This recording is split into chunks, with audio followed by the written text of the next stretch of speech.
lead this hour comes from Pro Bouncy Ball.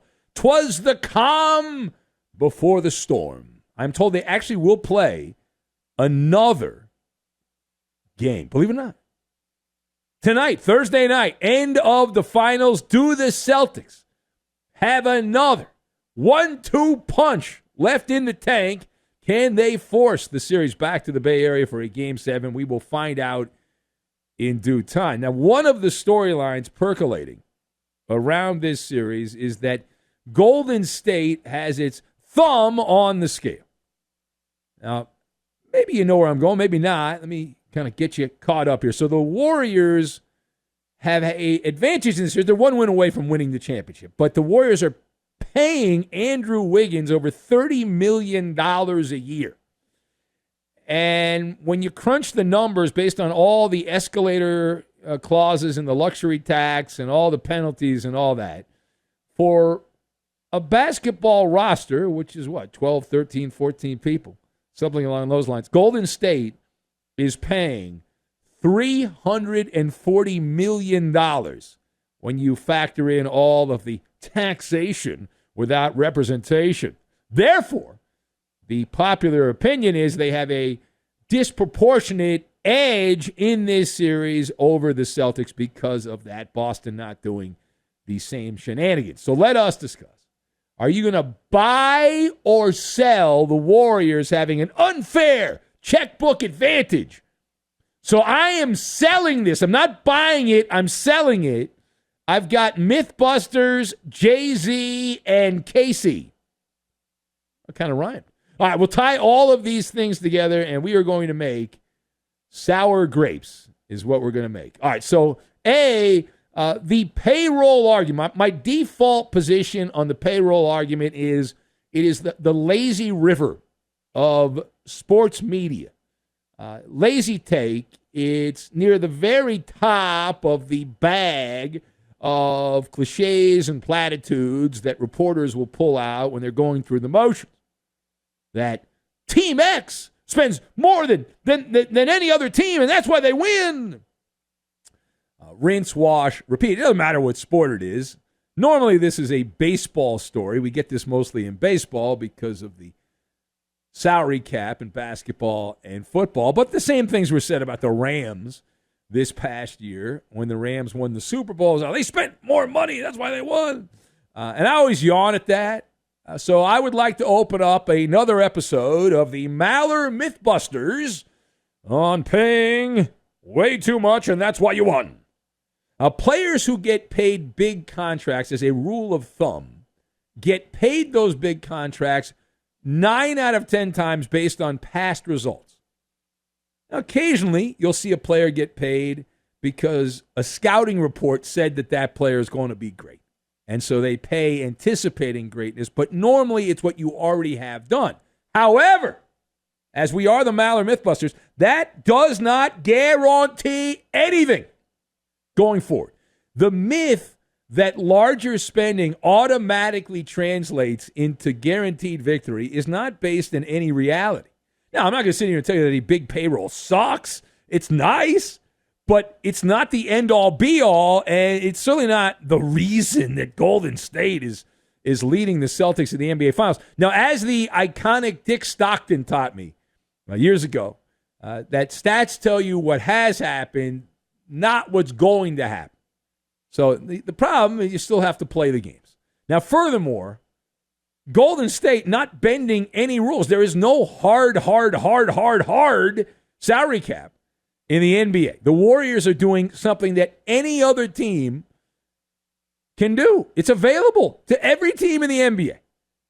The public shaming, the looking down upon, spending big. No, I want to work for an employer that spends lots of money on their employees. That's the person I want to work for. And if the teams in the NBA, certain teams are cheap, and they're a bunch of tightwad owners, that's on them. But nonetheless, Golden State, hats off to you, the ownership there. They're going for it. Now, part B of this. How has Andrew Wiggins become the difference maker in the finals? Well, he's shown to be a great opportunist. That's what I will say about Andrew Wiggins. This guy was the number 1 overall pick in the draft for the Timberwolves years ago. And was not only the number 1 overall pick, he was an abject failure in terms of being a guy that changed things. Right? He was the leading actor in Minnesota. He was given the keys to the T-Wolves kingdom. Granted, not a great kingdom to start with, but he continued to keep that kingdom as a shanty town.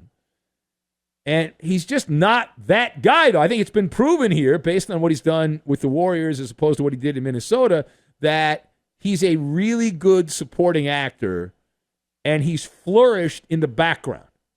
That Wiggins, he's talented. That's why he was drafted number 1 overall, but he couldn't handle it when he had to get it done by himself or with one other player.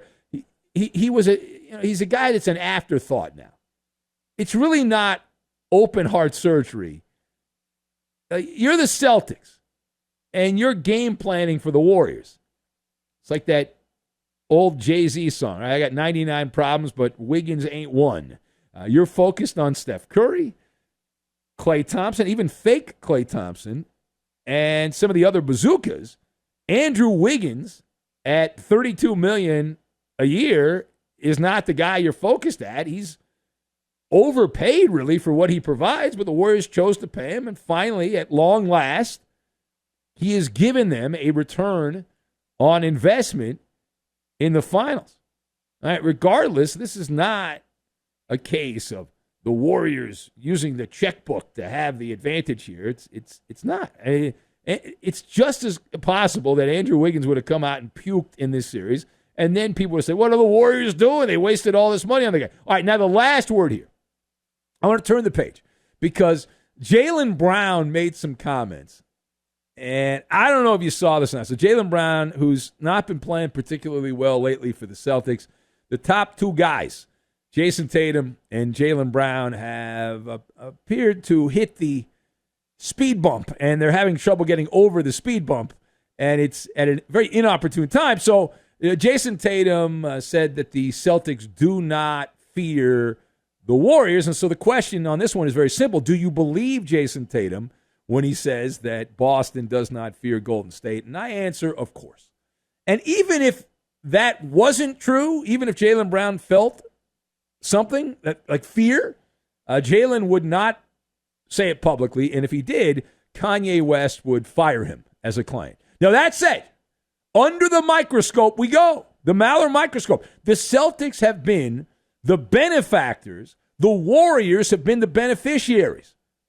Right? Celtics, what's on the menu? Sloppy Joes of basketball, putting the oops in hoops. And this goes back to the classic late Hall of Famer, Casey Stengel, in another sport.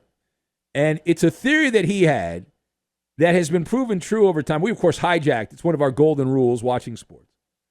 Among those golden rules, both teams, we talk about the better story being the losing locker room, right? And we love the cliche. We like goofing on the cliche. But one of Casey Stengel's great lines back in his day was that most ball games are lost, not won. And this NBA Finals has been a textbook example. In the last four games, the Warriors have converted 51 turnovers, meaning in-game action turnovers, from the Celtics into 73 points. Overall, thanks to the generosity, the season of giving, which is normally at the end of the year, but Boston's been doing it here in the month of June. But thanks to Boston's turnovers, they are starting 17% of their possessions in transition, the Warriors. So they're getting a head start. They're starting the marathon midway through the race. Now, the Celtics have played 8 games in these playoffs where they have more than 15 turnovers. They have a 125 winning percentage. They're 1-7 in those games. Celtics have played 15 games in the playoffs where they have 15 or fewer turnovers. They have an 867 winning percentage. Now, is it that simple? Yes. This has little to do with anything Golden State's doing. I don't see anything Golden State has done in this final. Say, oh my God, that's so amazing. That's why they're better than the Celtics. No. Boston's got to do some soul searching here and figure out how to play 2 Mr. Clean games. 2 of them. They do that. They limit the turnovers around 10, little around 10, 12, something like that. The odds of them winning go up through the roof. So they do that twice. They do that on a Thursday night. They do that this weekend, and then they win the title. If they don't, turn out the lights. The party's over. Bye-bye. That's what we'll be saying for the